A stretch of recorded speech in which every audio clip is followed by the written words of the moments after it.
Amém? Vamos lá em Deuteronômio capítulo 29. Francisco leu aqui um versículo. Vou ler na tradução dele, Esther.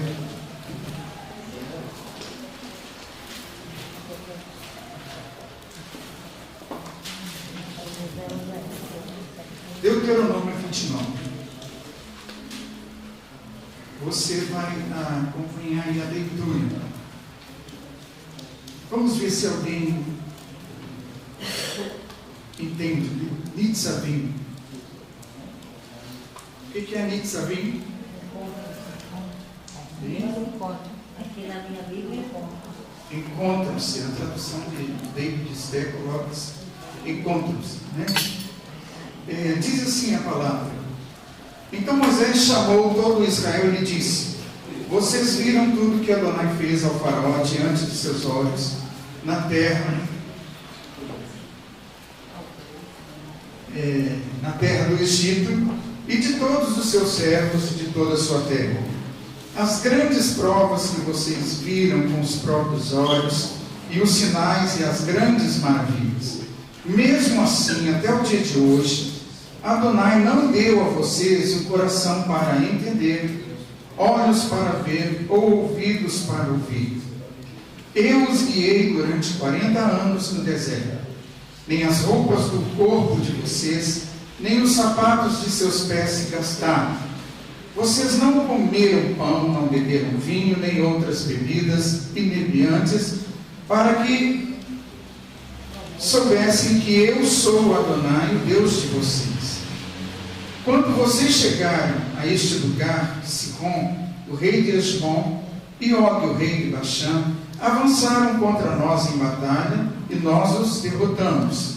Tomamos a terra deles e a demos como herança ao Reuveni, ao Gadi e ao Menashi. Portanto, guardem as palavras desta aliança e obedeçam-nas para que vocês prosperem em tudo.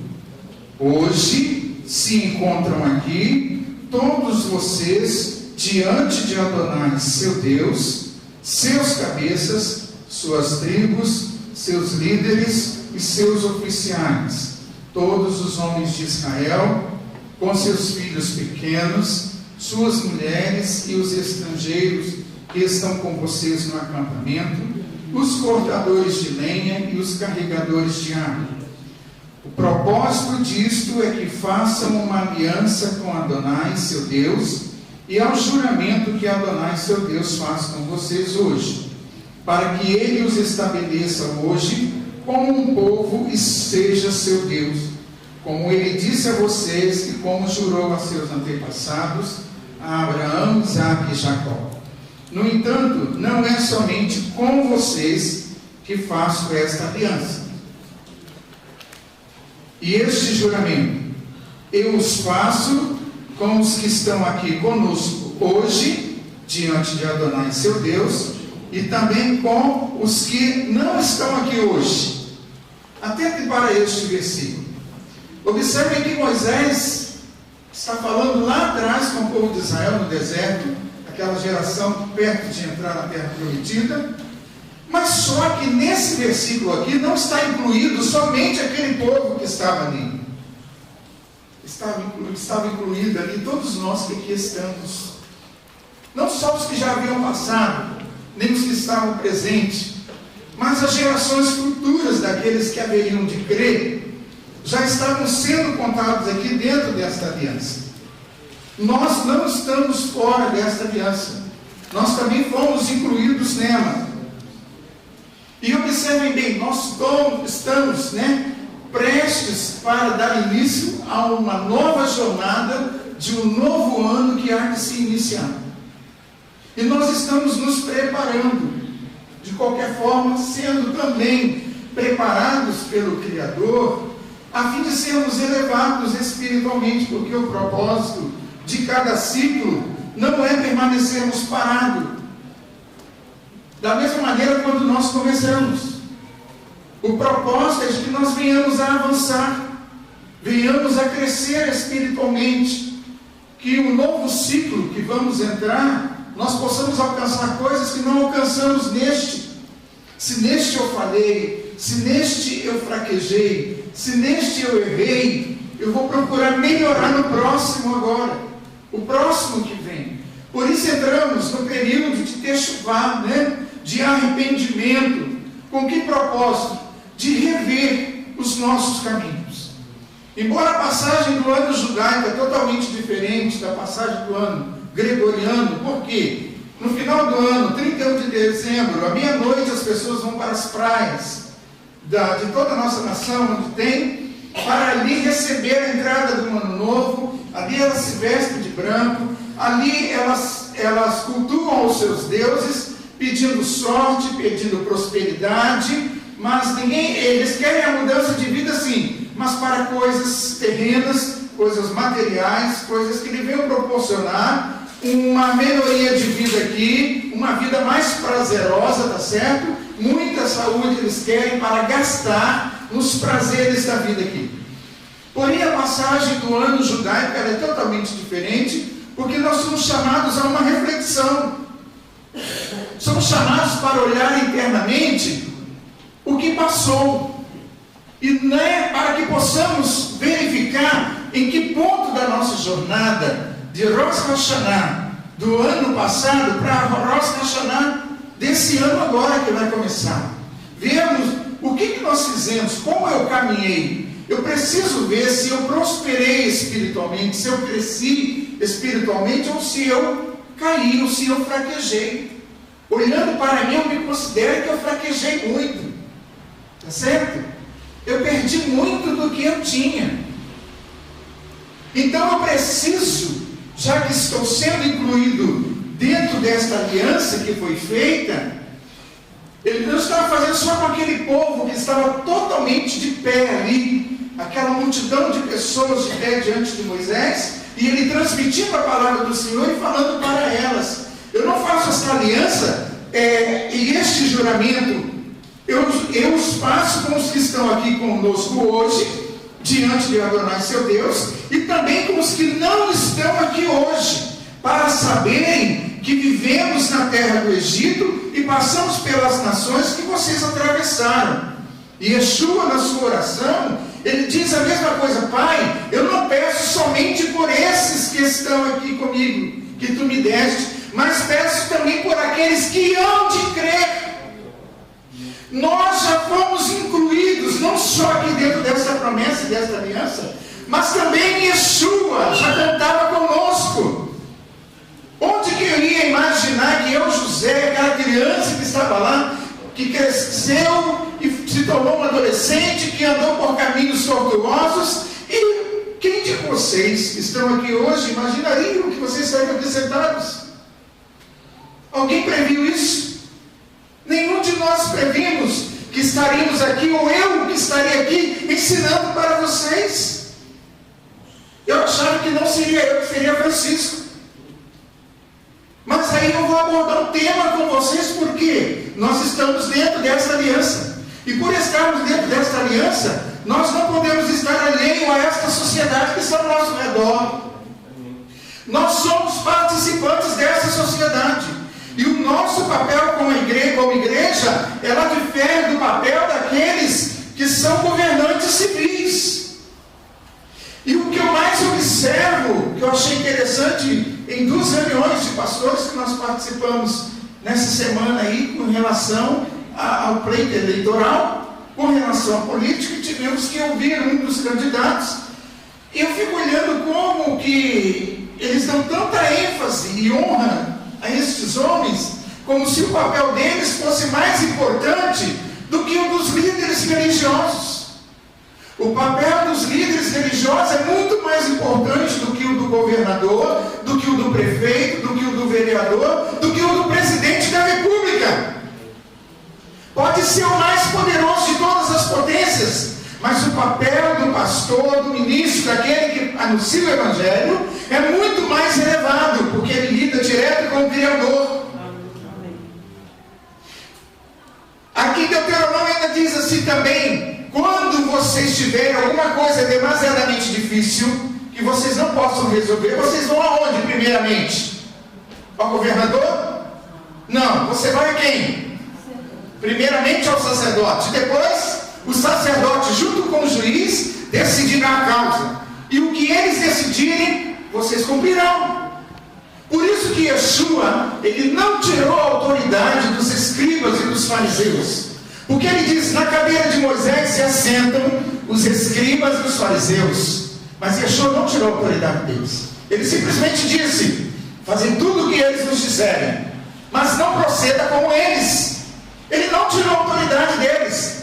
Ao contrário, ele chegou para os discípulos e disse, Pedro, eu te digo que tu és Pedro, e sobre esta pedra que tu disseste, eu edificarei minha igreja, e as portas do inferno não vão prevalecer contra ela. Essa é a promessa que Yeshua fez para nós. E hoje a igreja, ela vive acuada, temerosa. O poder que a igreja mais mostra para a sociedade é poder financeiro. Templos luxuosos, construções de arregalar os olhos.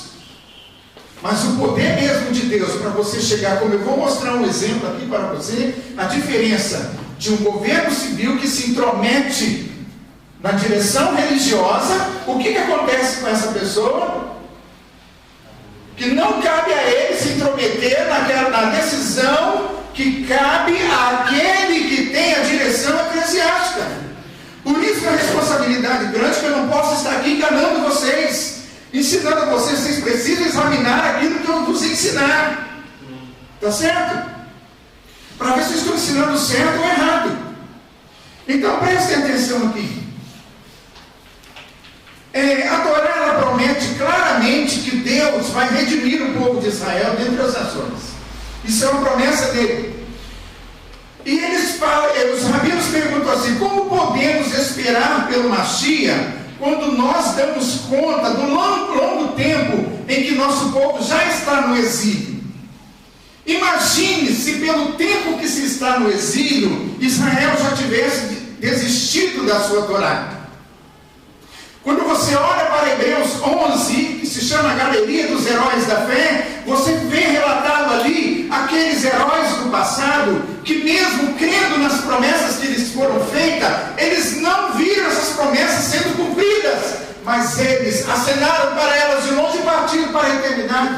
Eles não viram essas promessas cumpridas. Eles não sabiam que a Ruth estaria sentada aqui um dia servindo ao Deus de Abraão, de Isaac e Jacó. Eles não viram Isaac, Rebeca, Jacó. Abraão não viu. Abraão não os conheceu, nem sabia. Quando Abraão retornar a essa terra, que ele vê que o gesto dele, a ação dele em crer neste Deus é visível, a multidão de crentes como as areias do mar. Eu acho que Abraão vai jubilar muito na presença de Deus, vai exaltar grandemente o Senhor pelo seu feito. Ainda assim, nós não devemos nos desesperar. A Torá está repleta de exemplos mostrando como Deus conduz o mundo de acordo com sua vontade. Frequentemente ele eleva alguém à grandeza no momento em que todas as esperanças pareciam perdidas. Por que eu estou falando isso? Devido ao fato em que nós estivemos presentes nessas reuniões e estamos indo para um pleito eleitoral amanhã, eu não posso chegar aqui como líder de uma congregação e tomar a bandeira de um partido ou de um candidato e defender esta bandeira e este partido, bem como este candidato, e pedir que a igreja vote nesse candidato, porque eu creio que ele vai resolver o problema.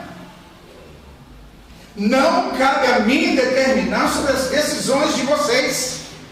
Vocês têm livre escolha, e eu não posso induzi-los, porque há muitos candidatos.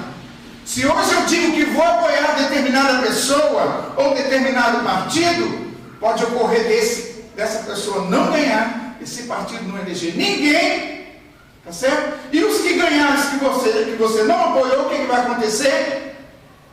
Vai fechar as portas para você. Não é assim que eles fazem? É assim que eles fazem. O nosso país não funciona corretamente, a política ela trava o desenvolvimento do país, trava o desenvolvimento e o progresso das pessoas. Porque se eu tenho meu partido e você não apoiou o meu partido, eu não vou dar atenção para os seus projetos ou para aquilo que você venha reivindicar a mim. Eu não vou fazer isso. Ocorre que nós somos considerados a eclésia, né? A igreja, tirados para fora. Nós somos tirados para fora desse contexto de vida em que os homens distantes do Criador vivem. Então nós não podemos temer essas coisas, nós somos participantes dessa sociedade. Eu terei que ir lá dar o meu voto amanhã, vocês não terão também que dar o seu voto? Somos participantes. Olha só que o líder da nação é escolhido baseado no nosso voto. Os líderes administradores dos bens públicos. E não é se tratando de igreja, porque a igreja não é escolhida dessa forma. Tá certo? Mas os servidores públicos, civis, governantes para administrar, escolhidos pelo nosso voto. Eu estou falando isso porque um dia nós estávamos orando, quando Deus disse, era antes de uma eleição para presidente, não me lembro que era, na nossa nação. O Senhor disse assim, cuidado com quem vocês elegem para ser líder sobre vocês, para que não venha a ser um Stalin, né? Você lembra? Já ouviram na história desse ditador nazista? Pois é. Russo, né? Russo. Você já pensou? A escolha, o que nós escolhemos é o que vai determinar muita coisa na sociedade. As leis civis, a partir deles, projetos e mais projetos, que vão influenciar totalmente a sociedade. Então olha o risco, olha o perigo. A aliança que o Senhor faz conosco é uma aliança de obediência aos seus mandamentos, preceitos e juízos. Não podemos dizer que nós não fazemos parte do contexto de vida de Israel, de forma alguma, pelo contrário, nós fomos incluídos nesta oliveira, enxertados nela, e por sermos enxertados, nós somos participantes. Agora imagine eu entrar em discussão com o Francisco aqui por causa de um candidato que eu creio que ele é menor, Francisco acredito que o dele é menor, e é triste ver igrejas se envolvendo com essas coisas, porque eu estava passando numa rua da nossa cidade aqui, no centro da cidade, estava lá aquele pastor com a bandeira desse jeito, paralisado. Eu passei com aquele pastor de muitos anos, falei, meu Senhor do céu, o que esse pastor está fazendo aí? Segurando ali a bandeira assim, irmão, parado, para todo mundo ver. Então pensam bem, seria esse o meu papel? Se eu não conhecesse as Escrituras, eu até que me moveria sem saber, mas por conhecer o Deus de Abraão, Isaac e Jacó, eu já tenho que ver as coisas de maneira diferente. Nós temos que pensar de maneira diferente. Olha só, quando Abraão teve Isaac, quando foi que Abraão teve Isaac? Com quantos anos? 100 anos, não é verdade?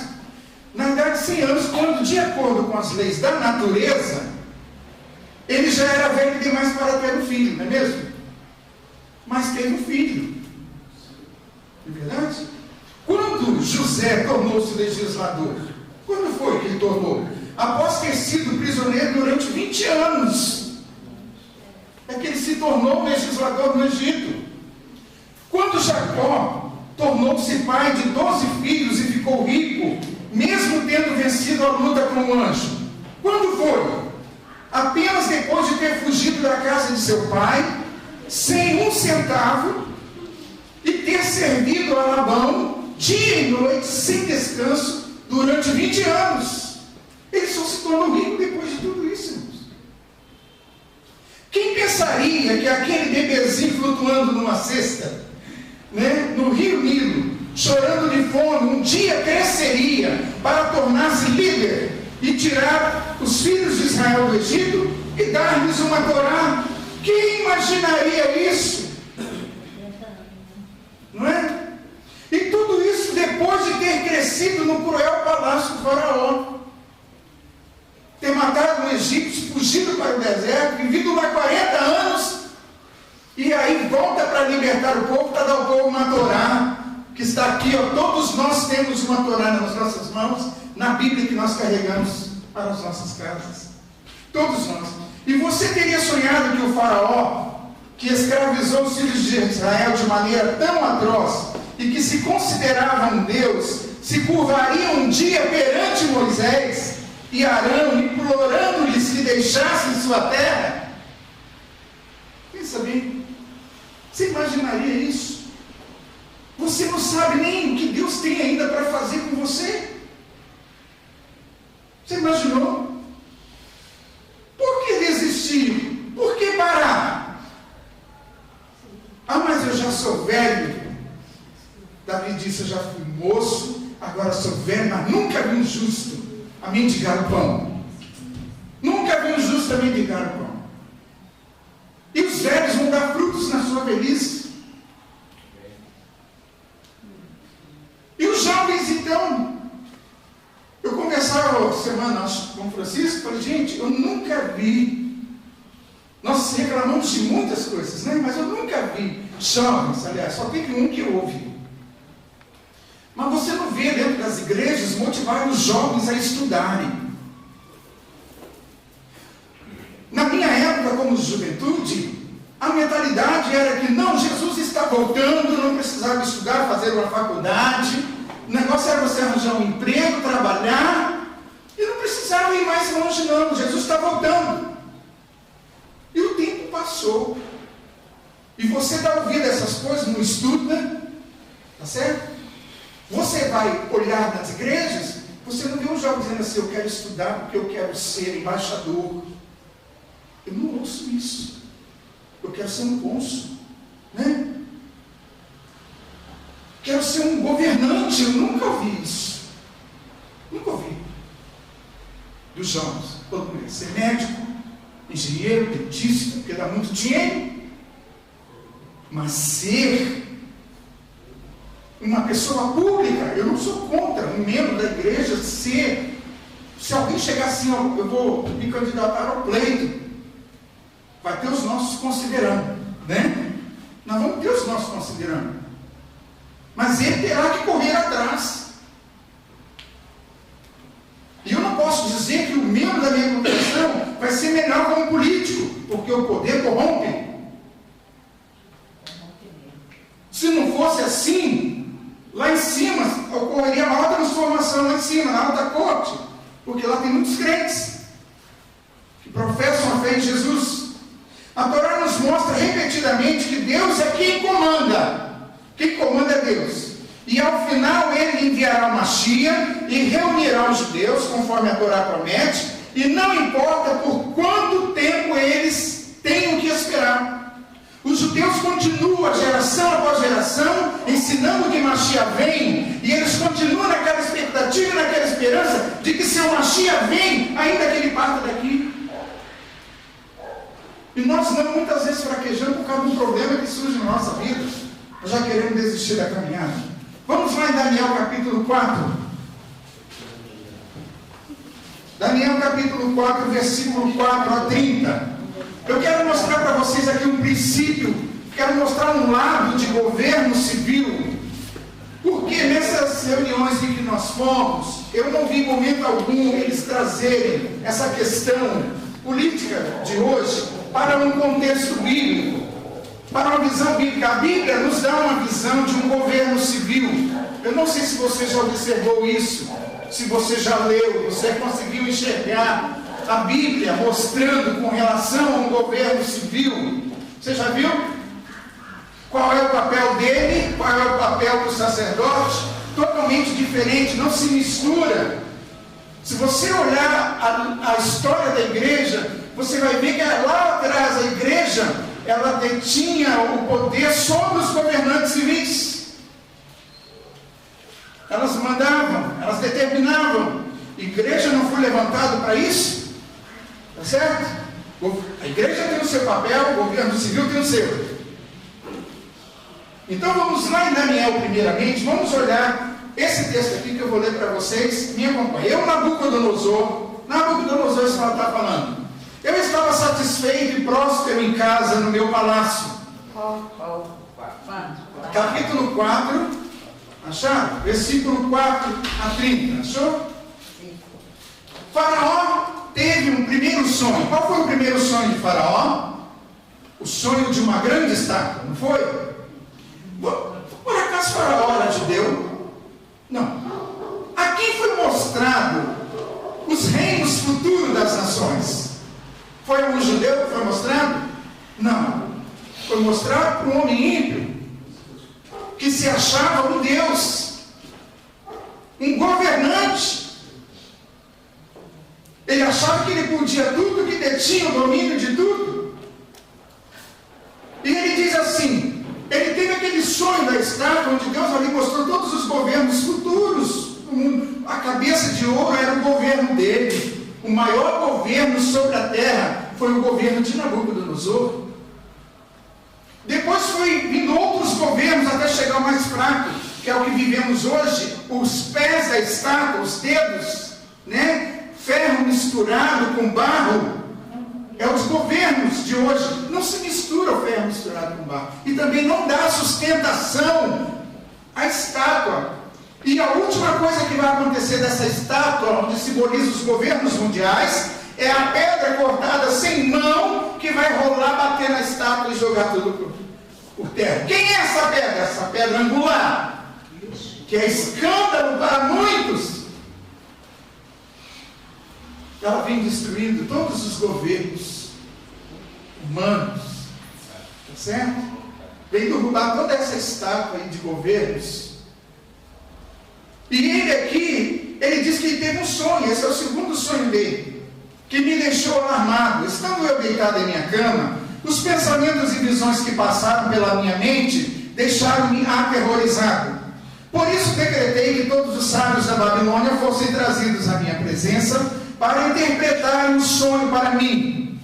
Quando os magos, os encantadores, os astrólogos e os adivinhos vieram, contei-lhes o sonho, mas eles não puderam interpretá-lo. Por fim veio Daniel à minha presença e eu lhe contei o sonho. Ele é chamado Beltesazar, em homenagem ao nome do meu Deus. Olha só que fala que Nabucodonosor tinha o seu Deus, tá certo? E ele, como Daniel, era um prisioneiro de guerra, já que a terra de Israel havia sido conquistada por Nabucodonosor, e ele levou os mais nobres, as pessoas mais capacitadas para fazerem parte de seu governo. Daniel, Ananias, Misael e Azaria foram jovens escolhidos para fazerem parte do governo de Nabucodonosor. Tiveram que estudar e absorver toda a cultura daquela época da Babilônia. E olha que eles não estavam em Jerusalém, em Israel, eles estavam na Babilônia, tá certo? E tiveram que aprender tudo ali. E agora tem aqui Daniel. Olha que eles conviviam nesse ambiente. É diferente hoje? Não, nós vivemos num ambiente onde tem bruxaria, tem feitiçaria. Você passa pelas ruas, você vê despacho. As pessoas exercendo o seu livre-arbítrio. Eu não tenho que interferir na situação delas, não. É uma escolha delas, tá certo? Eu tenho que dar o exemplo para que elas vejam pela minha maneira de viver como Deus vive e verdadeiro. Tá certo? Assim resplandeça a vossa luz no meio dos homens. Para quê? Para que vendo as vossas obras, eles possam ver uma Mashiach em nós, possam ver Yeshua em nós. Por que esse mundo ainda não está vendo Yeshua em nós, na igreja? Porque a igreja está corrompida, ela está misturada, fez alianças que acabam contaminando ela e comprometendo as suas atitudes e suas ações. Isso é uma realidade. Isso é uma verdade. Vamos lá. Por fim veio Daniel à minha presença e eu lhe contei o sonho. Ele é chamado Beltesazar em homenagem ao nome do meu Deus, e o Espírito dos santos deuses está nele. Eu disse, Beltesazar, chefe dos magos, ele era chefe dos magos ainda, sei que o Espírito dos santos deuses está em você, e que nenhum mistério é difícil demais para você. Vou contar-lhe o meu sonho, interprete-o para mim. Estas são as visões que tive quando estava deitado em minha cama. Olhei, e diante de mim estava uma árvore muito alta no meio da terra. A árvore cresceu tanto que a sua copa encostou no céu. Era visível até os confins da terra. Tinha belas folhas, muitos frutos, e nela havia alimento para todos. Debaixo dela os animais do campo achavam abrigo, e as aves do céu viviam em seus galhos. Todas as criaturas se alimentavam daquela árvore. Nas visões que tive deitado em minha cama, olhei e vi diante de mim uma sentinela, um anjo que descia do céu. Ele gritou em alta voz: derrubem a árvore e cortem os seus galhos, arranquem as suas folhas e espalhem os seus frutos, fujam os animais de debaixo dela e as aves dos seus galhos, mas deixem o toco e as suas raízes presos com ferro e bronze. Fique ele no chão, em meio à relva do campo. Ele será molhado com o orvalho do céu, e com os animais comerá a grama da terra. A mente humana lhe será tirada, e ele será como um animal, até que se passe 7 tempos, ou anos. A decisão é anunciada por sentinelas. Os anjos declaram o veredicto para que todos os que vivem saibam que o Altíssimo domina sobre os reinos dos homens. Quem é que domina sobre os reinos dos homens? O Altíssimo. E os dá a quem quer. Amanhã, quem vai receber os governos municipais da nossa nação será aquele que o dominador deste mundo, o eterno, criador de todas as coisas, quiser. Não vai depender do meu voto. Meu voto vai valer, né? Eu posso fazer a diferença, né? Decidir se aquele A ou B que vai ser escolhido para receber este cargo. E os dá a quem quer, e põe no poder o mais simples dos homens. O mais simples dos homens. O ministro da nossa Suprema Corte falou no jornal de hoje que, com relação às pessoas analfabetas, porque se você elege um analfabeto, como é que ele vai fazer leis? Ele não vai ter como fazer leis. Então ele estava chamando a atenção da nação. Prestem atenção em quem você vota. Porque é de responsabilidade nossa? Aparentemente todo mundo é bom. Todos têm bons projetos? Tem. Mas não prometa aquilo que você não pode dar. Não prometa aquilo que você não pode fazer. Como é que você vai chegar para a população e dizer que você vai fazer, se quando você chegar lá você vai depender do voto do outro? Você vai depender do outro concordar com o seu projeto? E você tem que concordar com o projeto do outro? Então eu não posso prometer aquilo que eu não posso dar. Nenhum de nós podemos fazer isso. Esse é o sonho que eu, o rei Nabucodonosor, tive.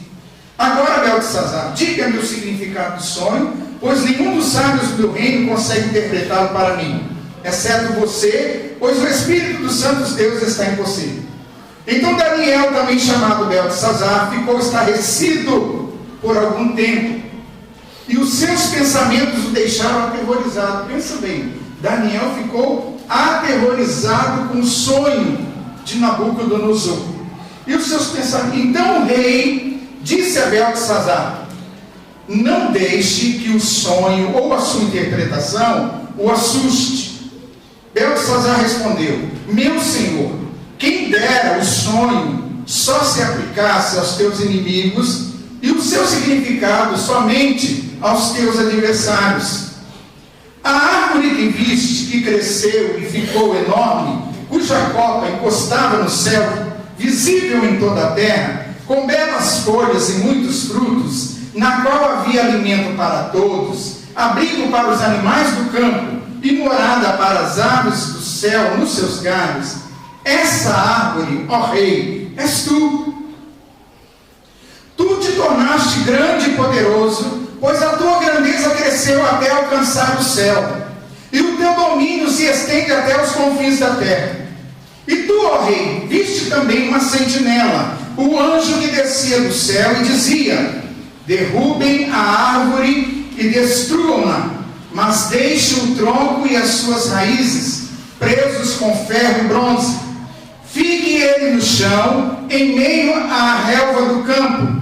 Ele será molhado com o orvalho do céu e viverá com os animais selvagens até que se passem 7 tempos, ou seja, 7 anos. Esta é a interpretação aqui.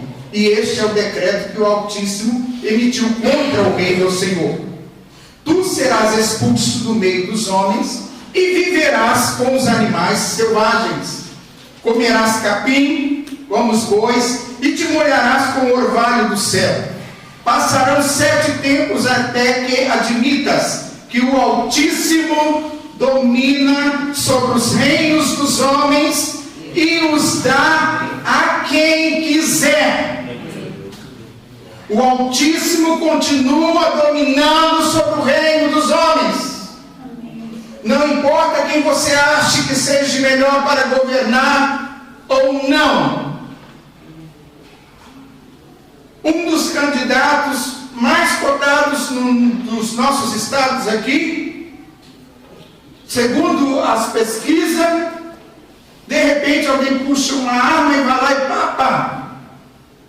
O mais cotado nas pesquisas poderia ser eleito, já que estava na frente. Surgiu alguém e foi lá. Os reinos da terra pertencem a esse Deus que nós servimos. Nós não precisamos ficar discutindo quem é o bom, quem é o melhor. Ele diz aqui para Nabucodonosor: portanto, ó rei. Não, versículo 25: tu serás expulso do meio dos homens. Passarão 7 tempos até que admitas que o Altíssimo domina sobre os reinos dos homens e os dá a quem Ele quer. A ordem para deixar o topo da árvore com as raízes significa que o teu reino te será devolvido quando reconheceres que os céus dominam. Eu reconheço que o céu domina sobre tudo. É Ele quem domina, é Ele quem governa sobre todas as coisas. Moisés vem lá daquele cestinho. Passou o que passou, mas se tornou. Nós falamos de Moisés direto, quando lemos a palavra. Lembramos de Moshe Rabbeinu? Lembramos de José? José, 20 anos preso numa prisão, para se tornar o segundo abaixo de Faraó no Egito. E você está aqui, não sabe nem o que você vai ser lá na frente ainda. O que Deus tem preparado para você, Ângelo. Não é, irmã Lúcia? Deus tem coisas preparadas para vocês que você não está vendo ainda. Nós estamos marchando e fazendo, mas nós não estamos vendo. E nós precisamos nos preparar. Portanto, ó rei, olha só o que Daniel fala para o rei. Portanto, ó rei, aceita o meu conselho. Renuncia a teus pecados e a tua maldade. Ele não é bom homem, ele é um homem mau. Pratica o quê? A justiça. O Senhor pede de nós que nós pratiquemos esta justiça. Se a vossa justiça não exceder a dos escribas e dos fariseus, aí nós queremos que Deus haja por nós quando nós não praticamos justiça. Não tem como. Renuncia a teus pecados, renuncia a tua maldade, pratica a justiça e tem compaixão dos necessitados. Talvez, então, continues a viver em paz. Tudo isso aconteceu com o rei Nabucodonosor. 12 meses depois, quando o rei estava andando no terraço do palácio real da Babilônia, ele disse, ele não se arrependeu: acaso não é esta grande Babilônia que eu construir como capital do meu reino, com o meu enorme poder, e para a glória da minha majestade.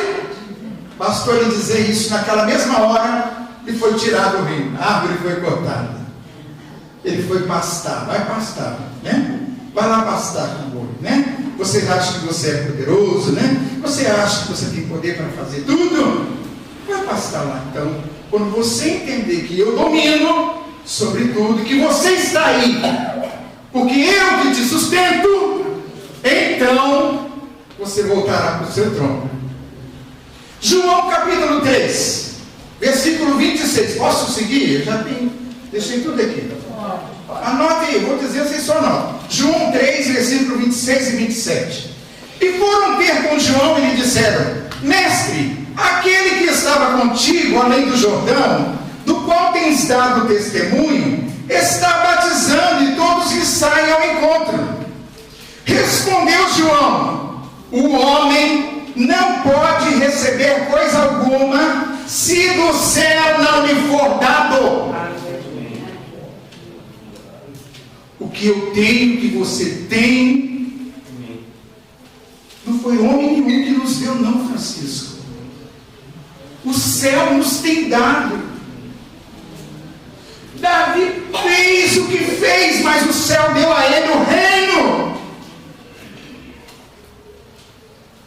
Os céus estabeleceu o reino de Davi, da tribo de Judá. Davi sairá o cetro, que há de governar sobre as nações. Moisés fez o que fez, matou o egípcio, mas os céus escolheu ele. Não dependeu do voto de ninguém. Davi estava lá no pasto cuidando da ovelha. Seus irmãos lá no exército, todos famosos. Mas Deus não escolheu os irmãos de Davi. Ele escolheu, tem um lá que está lá no campo cuidando das ovelhas. Aquele lá, vai lá atrás dele, nós só sentaremos na mesa depois que trouxerem ele aqui. E quando trouxeram Davi, talvez pequenininho assim, igual a Maria, né? Trouxeram aquele rapazinho, ruivo, né? Ainda por cima.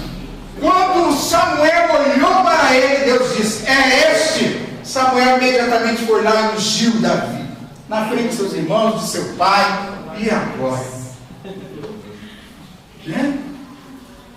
É assim que ele faz.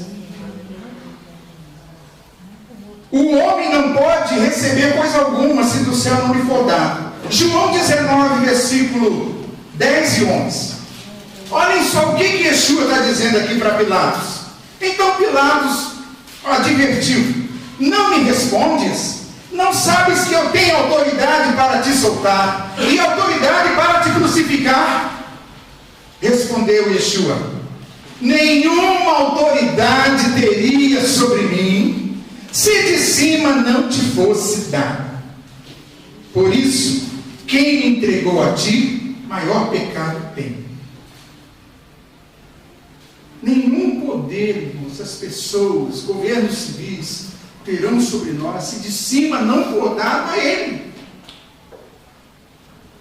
Se alguém ficar ali te espetando, porque o céu permitiu que ele fique ali te espetando. O apóstolo Paulo tinha um espinho na carne, e ele pediu a Deus, implorou ao Senhor. O que o Senhor disse para o apóstolo Paulo? Me agrada. Perdoe, meu Alberto. Mano, de ver, Alberto, sim. Por mais que se peça, Senhor, tem misericórdia de mim, me cure, Senhor. Né, Ângela? Me cura, Senhor. O Senhor disse o que para o apóstolo Paulo? Ó, basta. A minha graça te basta. Continue fazendo a obra. Continue fazendo a obra. Está caindo, está despencando. Você tem que atravessar a linha de chegada, Ângela.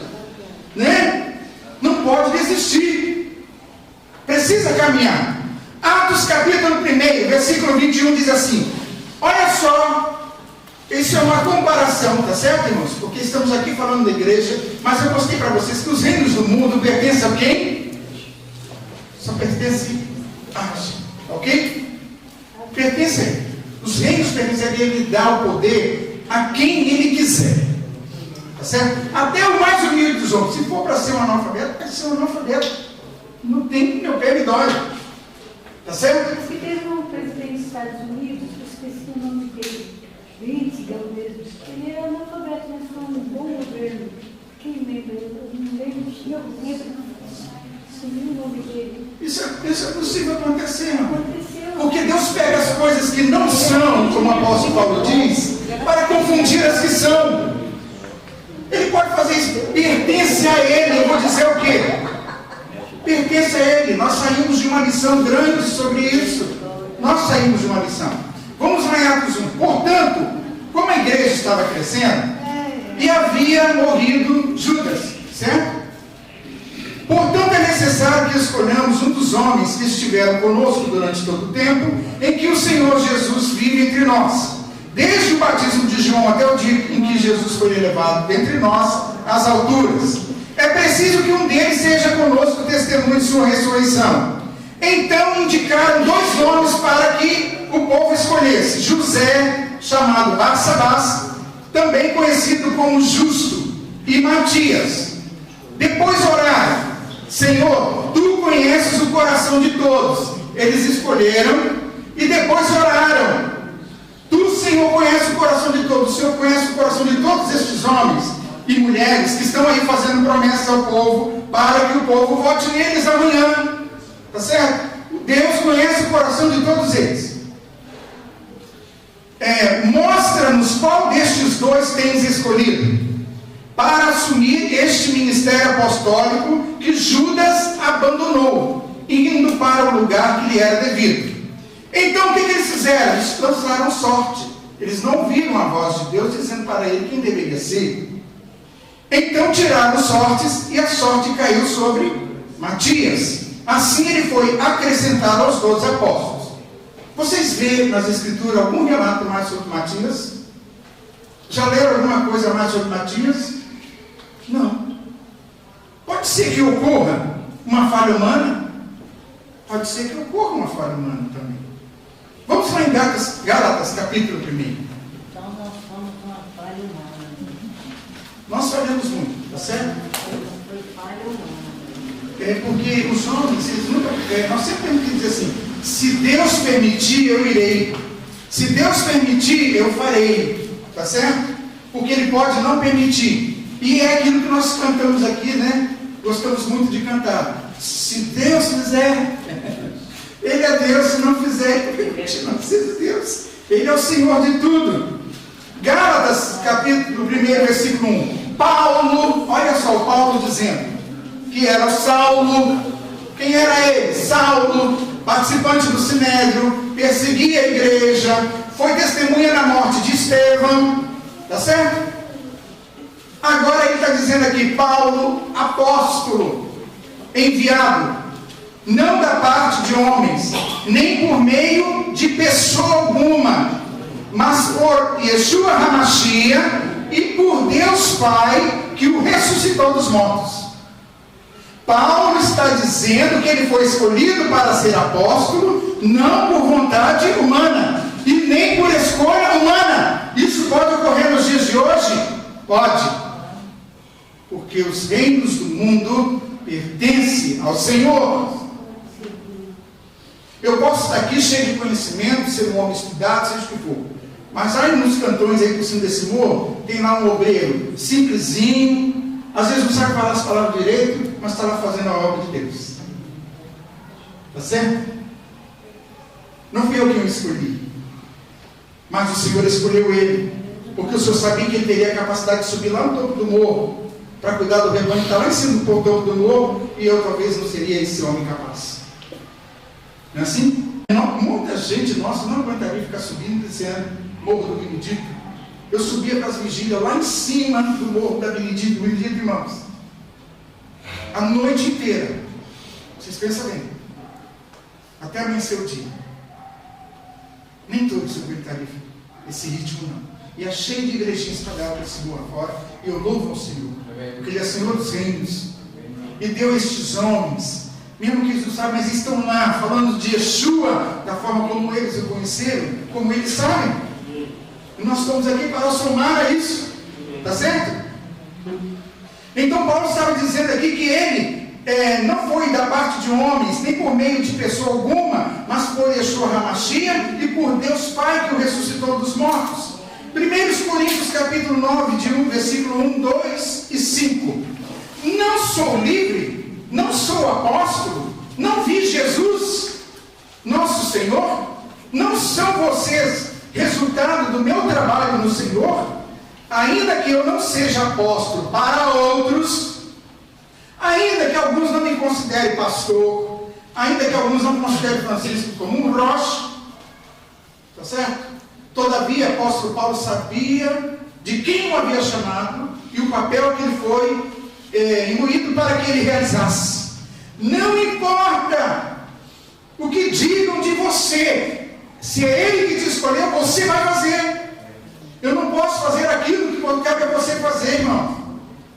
Por isso você não pode se julgar inferior quando você está lá no seu trabalho, na sua faculdade, na sua casa, na sua vizinhança, fazendo o que eu não tenho como ir lá fazer. Porque aquelas pessoas ali, você está qualificado para trabalhar com elas. Ainda que eu não seja apóstolo para outros, certamente o sou para vocês, pois vocês são o selo do meu apostolado no Senhor. O versículo 5 diz assim: não temos nós o direito de levar conosco uma esposa crente, como fazem os outros apóstolos, os irmãos do Senhor e Pedro? Então ele está dizendo que ele era apóstolo, mas eu não ouço mais nada de Matias. Lá em Apocalipse capítulo 21, versículo 14 diz assim: o muro da cidade tinha 12 fundamentos, e neles estavam os nomes dos 12 apóstolos, do Cordeiro. Falou em Apocalipse, a cidade vai ter 12 portas, e nas suas 12 portas tem o nome dos 12 apóstolos. Então, o fundamento, a base, não é Agostinho, não é Lutero, tá certo? Não é Calvino, os pais da igreja não, os pais da igreja, Abraão, Isaac, Jacó, as 12 portas vai ter um nome. Lógico que hoje aí, tem muitos apóstolos aí espalhados por aí hoje, tá certo? Então o que acontece? Paulo está declarando aqui que ele foi chamado pelo Senhor com a aprovação do Pai de Yeshua ainda, para ser apóstolo.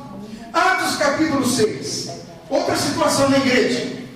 Ora, naqueles dias, versículo 1 a 4, 1 a 7. Naqueles dias, crescendo o número dos discípulos, houve uma murmuração dos helenistas contra os hebreus, porque as viúvas daqueles estavam sendo esquecidas na distribuição diária. E os 12, convocando a multidão dos discípulos, disseram: não é razoável que nós deixemos a palavra de Deus e sirvamos as mesas. Escolhei, pois, irmãos, dentre vós, a eleição de amanhã é um dia de escolha nosso.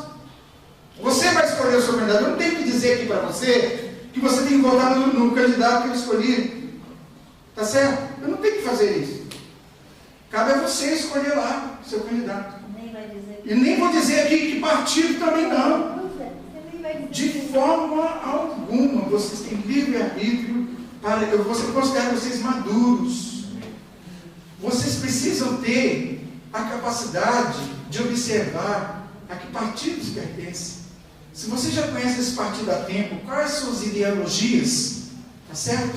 O que eles pregam, o que eles pretendem misturar, que é contrário à moral e os bons costumes. Você tem que olhar tudo isso aí. Tá certo? Para poder você saber votar corretamente. Mas eu quero dizer, irmãos, mesmo uma pessoa que não seja, ela pode mudar. Tá certo? Porque o poder corrompe. Ora, naqueles dias, tudo bem. E os 12, convocando a multidão, disse: não é razoável. Escolhei, pois, irmãos, dentre vós, 7 homens de boa reputação, cheios do Espírito Santo de sabedoria, aos quais encarreguemos deste serviço. Mas nós perseveraremos na oração e no ministério da palavra. Por isso que temos diáconos escolhidos no meio de nós, O parecer agradou a todos e elegeram, foi uma eleição, elegeram Estevão, homem cheio de fé e do Espírito Santo, Filipe, Prócoro, Nicanor, Timão, Parmenas e Nicolau, prosélito de Antioquia, e os apresentaram perante os apóstolos.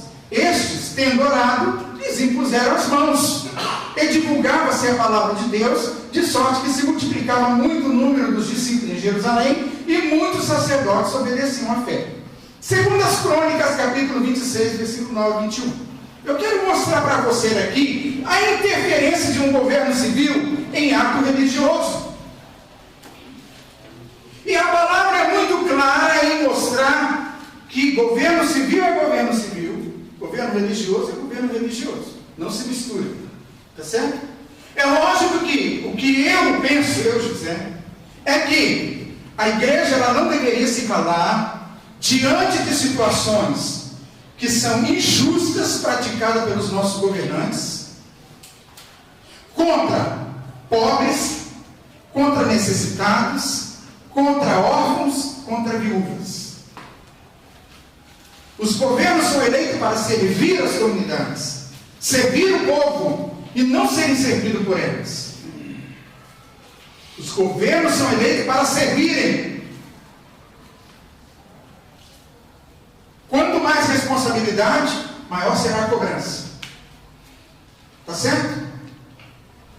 No entanto, nós vemos tudo funcionando ao contrário. Segundo as Crônicas 26, 9 a 21. Vamos ver aqui a interferência de um governo civil. Estou falando aqui sobre Uzias, que está no texto de Crônicas. Uzias ele edificou torres em Jerusalém e se tornou rei em Israel.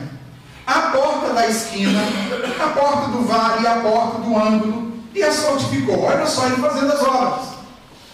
Também edificou torres no deserto. Qual é o papel de um prefeito? Não é trabalhar em prol da comunidade, né? Com construções, as vias de acesso e outras coisas mais aí.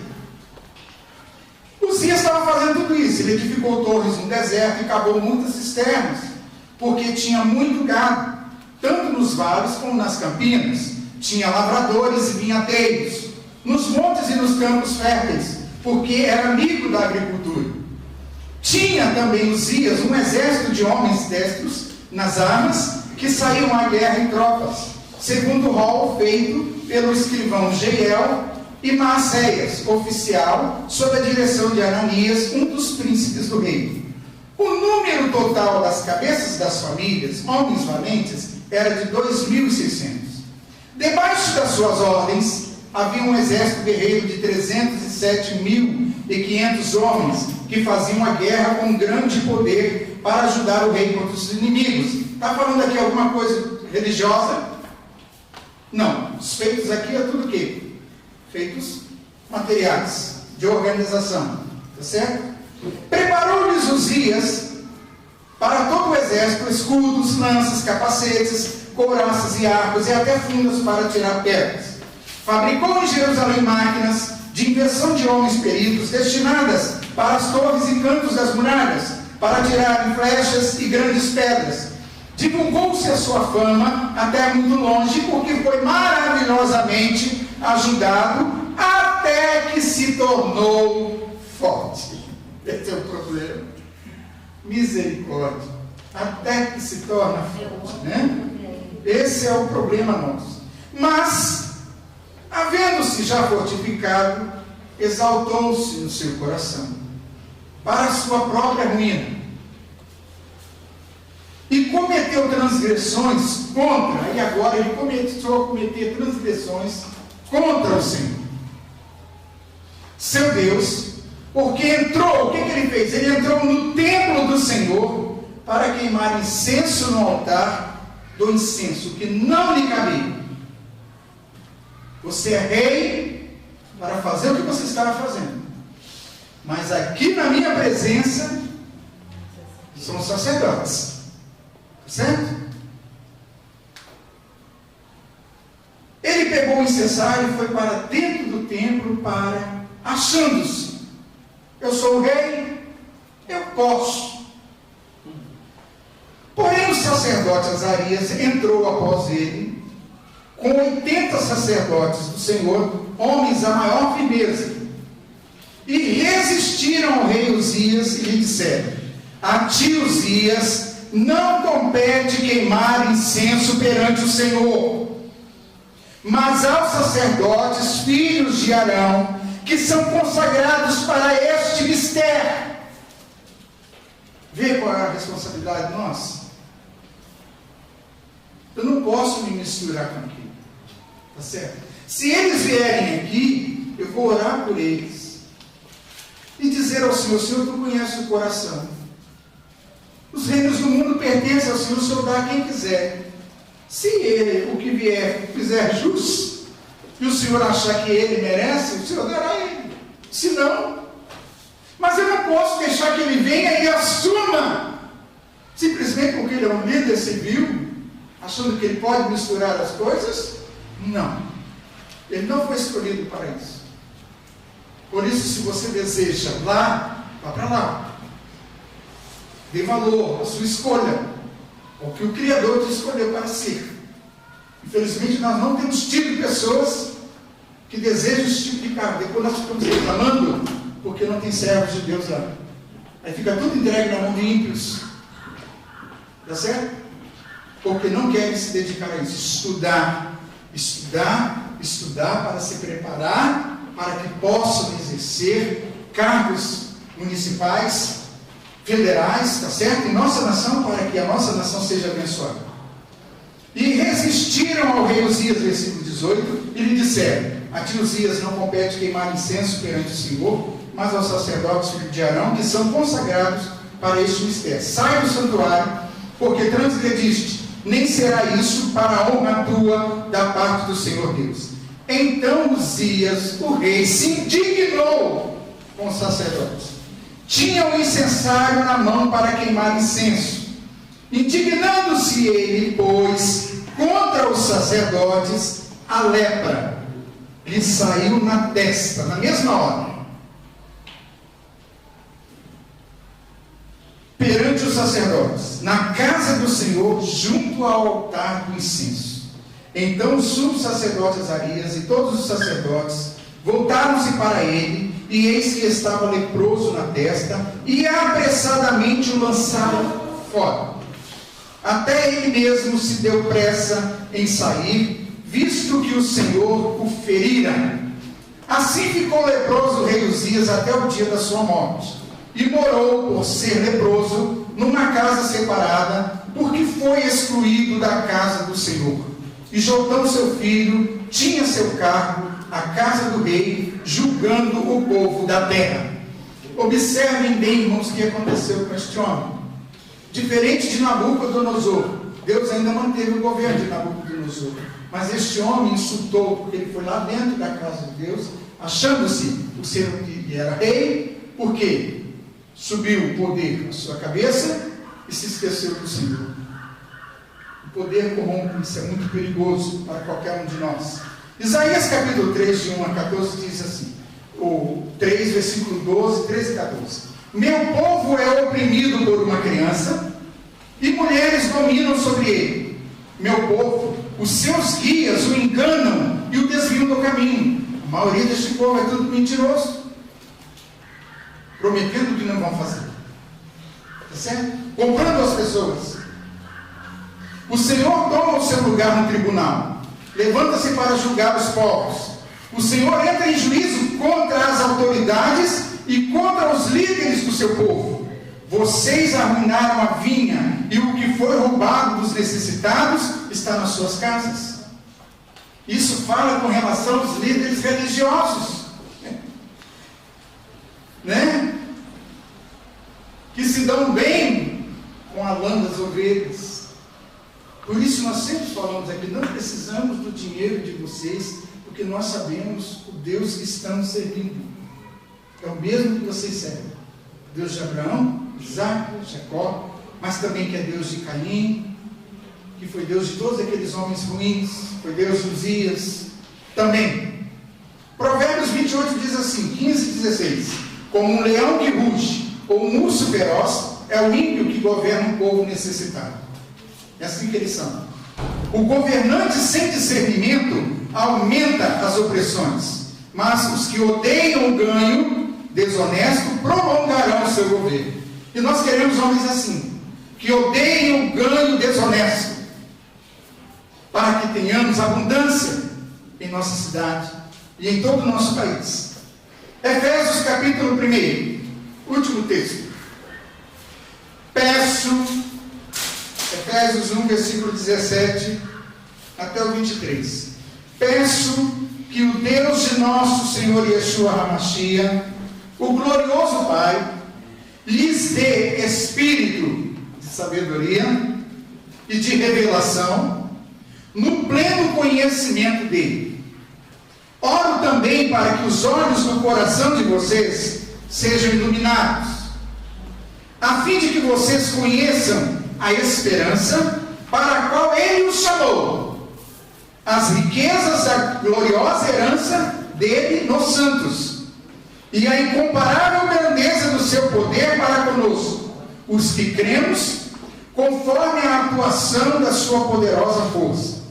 Esse poder ele exerceu em Cristo, ressuscitando-o dos mortos e fazendo-o assentar-se à sua direita nas regiões celestiais, muito acima de todo governo e autoridade, poder e domínio, e de todo nome que se possa mencionar, não apenas nesta era, mas também na que há de vir. Então ele é Senhor sobre todos estes homens que amanhã hão de ser eleitos para exercer os cargos civis da nossa nação. Deus colocou, designou cabeça de todas as coisas para a igreja. O cabeça que diz que determina sobre nós é Yeshua, que é o seu corpo, a plenitude daquele que enche todas as coisas em toda e qualquer circunstância. Então, se nós somos participantes dessa comunidade, nós estamos dentro dessa promessa aqui, feita pelo Senhor, tá certo?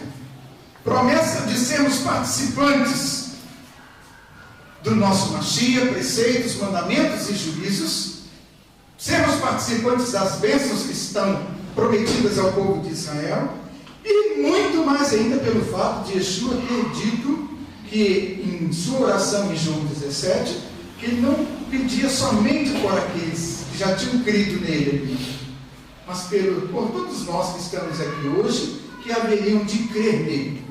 Portanto, mantenhamos esta palavra firme em nosso coração, e saiba sempre que o papel da igreja ela é superior ao papel do governo civil. Porque se a igreja realmente estiver em conformidade, em harmonia com a vontade daquele que é Senhor dela, quando a igreja clamar, ele então agirá.